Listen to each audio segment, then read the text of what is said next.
How's it going, guys? Sir Teapot here, and welcome back to STGU.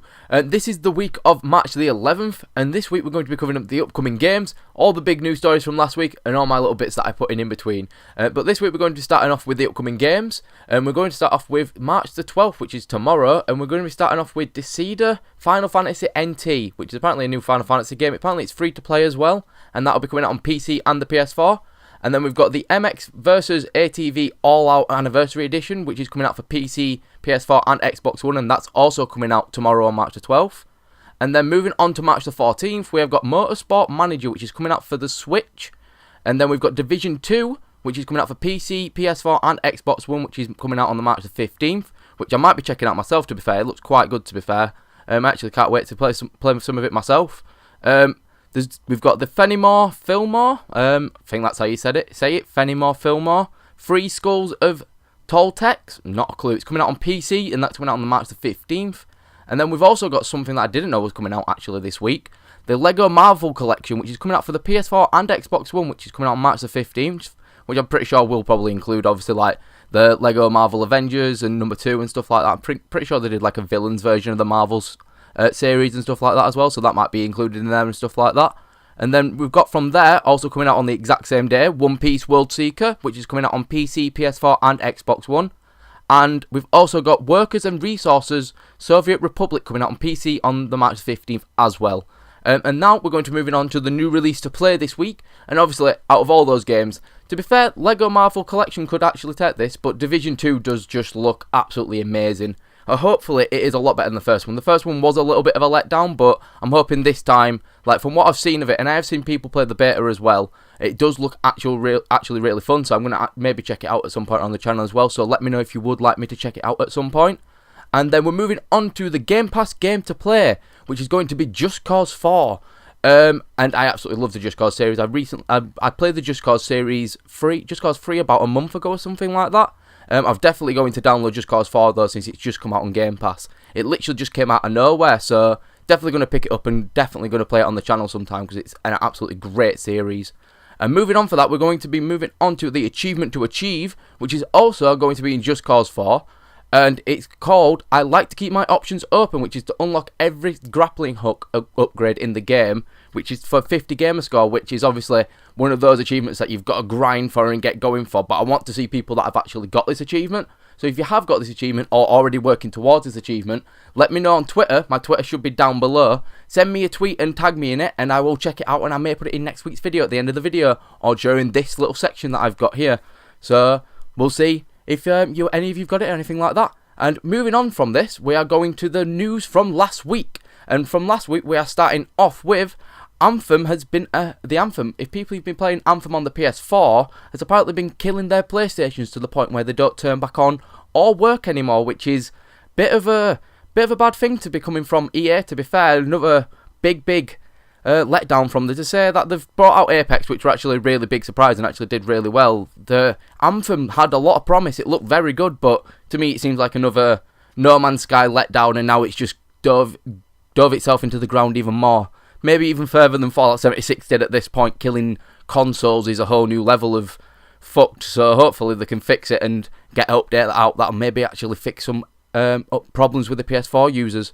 And moving on from that, we have got a new trailer for the new Days Gone. This game looks absolutely amazing. It's a PS4 exclusive, and it's just zombies everywhere. It's like you play basically a version of Daryl by the sounds of it. You're like part of a motorbike crew in a sense, from Walking Dead kind of style, but the amount of zombies on screen is absolutely ridiculous. But in this trailer, they showed off something very surprising and very controversial to a lot of people, to be fair.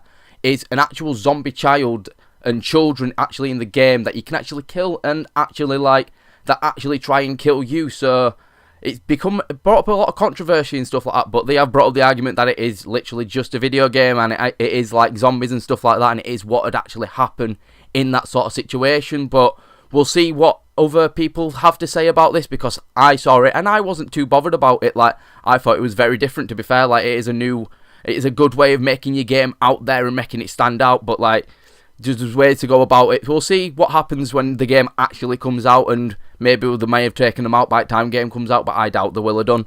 Anyway, moving on from that, we have got new games that have also been added to Game Pass. Obviously, I've already mentioned Just Cause 4 has been added, but Fallout 4 has been added again. It got taken off about 6-7 months ago, maybe a bit longer, and it's just come back on out of nowhere. They didn't announce they were bringing it back on or anything like that, but I will be definitely checking it out again because it's got mods now on the Xbox One, because I never replayed it with mods or anything like that, so I may do like a little mini-series of Fallout 4 with mods, because Fallout 76 was such a letdown. I want to go back and cherish the greatness of Fallout 4, even though New Vegas and Fallout 3 are much better games. So, moving on from that, we have got a new discless Xbox that has also been rumoured as well to be released in spring. Apparently, it's going to have no disc drive or anything like that. It's just going to be literally a massive hard drive, and it's going to apparently have up to 5 terabytes of storage. And that's just going to be so you can download games, and that's it. So, someone like me, I don't have amazing internet, that wouldn't appeal to me, but I can imagine it appealing to a lot of other people that just literally exclusively download games now and don't buy discs, because I know it is a very common thing now. So I reckon that is a good move by Xbox, but I reckon they shouldn't have done it for the Xbox One. I reckon they should have waited for the next generation of console to do something like this, because at the moment, people still like to buy discs. Discs are still very common. Like, I would say give it a bit more time, and I reckon it'd sell a lot more, but we'll see when it comes to it. It might actually do really well. So, hopefully, we'll see that coming out in spring. And the PS4 has had an update this week that has added remote play support for iOS. So, apparently, you can now play from your phone and, like, interact with the game through your phone, like, now on your iPhone and stuff like that. I'm not 100% sure how it works, but I've seen people, like, literally play Bloodborne from the phone connected to the PlayStation. It's quite interesting, to be fair. I might actually check it out at some point and give it a try myself and see how it actually works fully, but it does look very interesting. So any of you got a PS4 and an iPhone, I'd definitely say check it out and give it a try if you've especially got it. Next up, we're moving on to Apex. Apex is getting its first proper patch. It's either been released already or going to be released in the next couple of days. And it's going to be the balance of the Wingman, which is the heavy pistol in the game, and the Peacekeeper, which is the most powerful shotgun in the game. They've nerfed the range, the damage, and the speed of both weapons.